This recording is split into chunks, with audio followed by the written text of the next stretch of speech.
Oh, bugger. Oh, Christ. No. Always the way. I was just about to be like, oh, you look like you're breaking egg really well. I normally do, all right. It's the pressure. It's the pressure.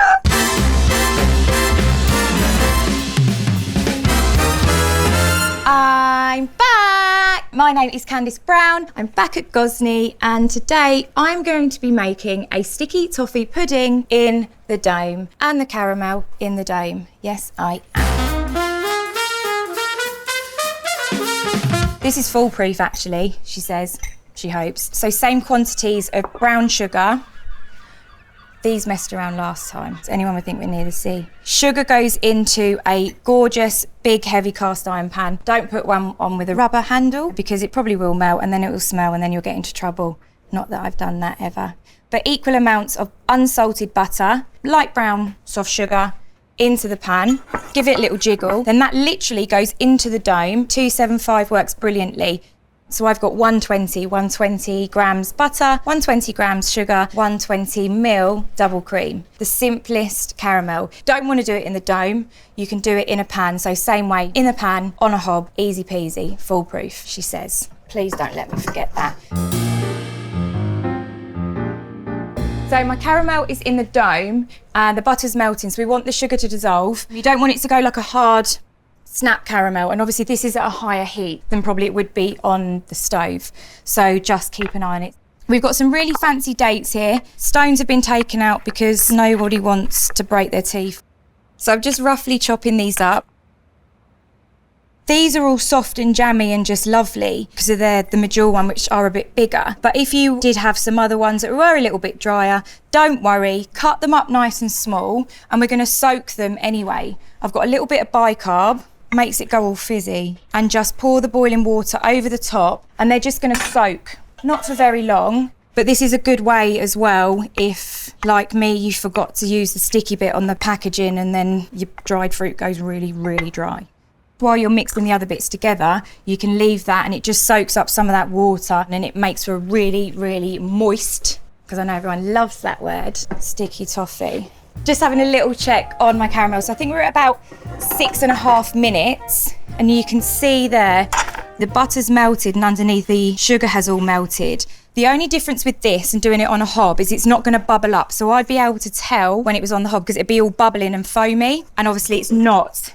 So I'm just mixing that through. You've almost got your base as your caramel there, because then all I'm going to do is mix through the same amount of double cream. Mix, mix, mix, mix, mix. I mean, look at that. This makes me so happy that I've actually managed to do that again. So that can just go to the side. So it's going to cool down ever so slightly, but you've just got perfect caramel there. Caramel is made, very happy about that. I will keep looking at it like you'd look at a firstborn child. It's just lovely sitting there. My dates and apricots have been soaking there for a few minutes just while I've been doing the other bits and pieces. The bicarb's bubbling away. I'd like to say I know what the scientific reason is to put the bicarb in. I don't, other than it fizzes slightly, but don't put too much in because it will taste a bit weird and salty. So all I'm going to do now is I'm going to blend this up. We don't want it like mush baby food. We want a little bit of texture to it. Beautiful. Okay, so there we have delicious looking brown mush. Dates, apricots. I quite like the apricots in it. It adds a little bit of a different flavour. Lovely. Blitzed very nicely. So just to finish up, I'm just going to mix together softened butter, soft brown sugar, and yes, golden syrup. And you just literally want to mix that together. You can do this in a mixer if you wanted to, or with a hand whisk. But if the butter's nice and soft, it should be pretty easy. So just until it's all combined, it starts to go a little bit pale. And then you're just going to add in your 2 eggs. And, there we go. Give it a good mix. Getting a proper bead on here. We're adding in flour, cinnamon, some nutmeg, which can be quite strong, so don't overdo it on the nutmeg, and then some ginger as well. If you wanted to, you could just whack in some mixed spice, does all the hard work for you. And just mix that round, flour everywhere, and then we can just whack these lovely blitzed dates stroke apricots in. And you can see just changes colour. Those dates and apricots add a really lovely moisture to it. Oh, it's just dreamy. See? Delicious. It might be a little bit more slack. I don't know why I've started using that word, slack. A little bit more slack than a normal sticky toffee mix. So for instance, the one I do at home for the pub, it's probably a little bit stiffer because it goes in the oven. But this obviously has a little bit more moisture to it. It's got a little bit more golden syrup in it, a little bit more water, which really helps with the dome. Now to the good bit. I'm going to take out some of this toffee sauce, not burn myself, because the pans do stay hot. So I think it works out to be about 275 in total. So I'm just going to take some of this out, about 100 grams, and we're going to save that for in a little while, or you could just drink it if you like. So toffee in the bottom, I'm going to put my mixture over the top. As I said, some form of magic delightfulness. It kind of boils, stroke, steams, stroke, pizza oveny, cooks in the caramel, and it absorbs it. It's just ridiculous, if I'm honest. I'm going to go into the dome about 300 degrees. I'm going to pop it in for a few minutes. The caramel will bubble around the edges. The sponge will take a little while to rise. It doesn't rise as much as it would in the oven. Look at that. And put it slightly towards the side so it's not directly under the flame.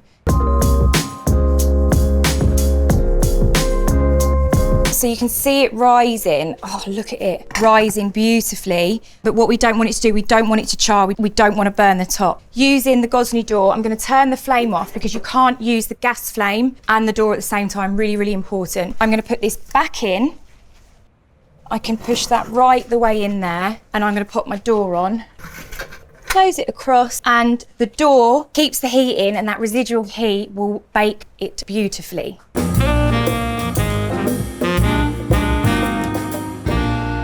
So I'm just going to check on the sticky toffee pudding. It has been baking in the, in the pizza oven. That smell as well. Oh my goodness. Just look at that. So I have given it a little poke previously. It wasn't quite done, so I went back in. I'm just going to check now. Knife's coming out clean. It's got a nice spring to it, and as you can see, it's not coloured too much on top as well. The idea is I'm just gonna tease it away from the edge. I'm really nervous about this bit. After all of that, this is the bit that could see me fall flat. So I'm just gonna move it from the edge. Oh my God, look at all these little crunchy bits of caramel. And then hopefully, right, scared. I'm gonna put the plate over the top, and then I'm gonna flip it. Sounds really easy. Quite a hefty pudding here. This is quite heavy. I have got a contingency plan if it doesn't work, but if it does work, then I'm taking full bragging rights. Oh my goodness. Oh.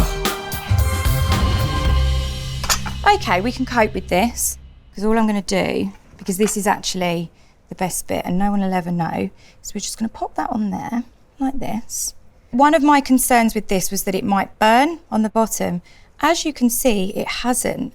And what has happened is, these are all the best bits. If you lot weren't here, I'd have covered the top in caramel and I'd have taken this away and eaten that myself, but you lot are here, so I'll pretend.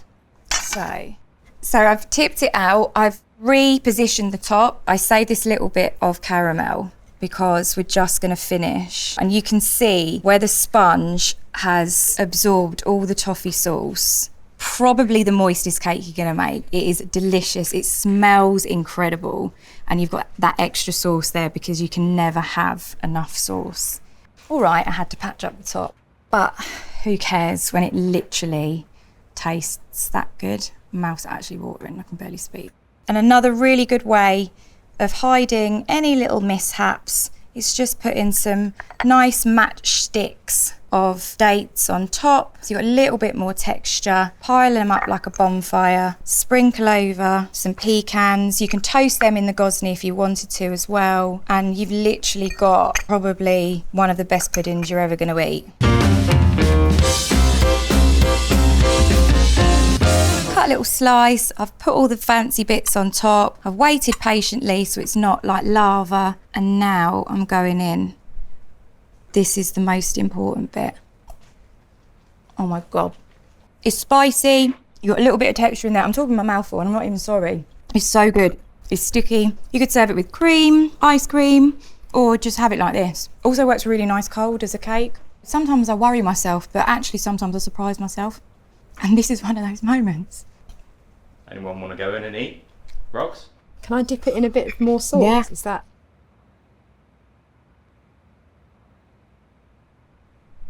That, quite stunning.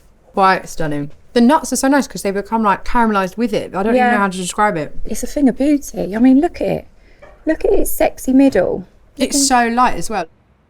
Will anyone else want some? Because I will just keep eating this piece if no one comes and helps me. I want a cup of tea now. I mean, that went well.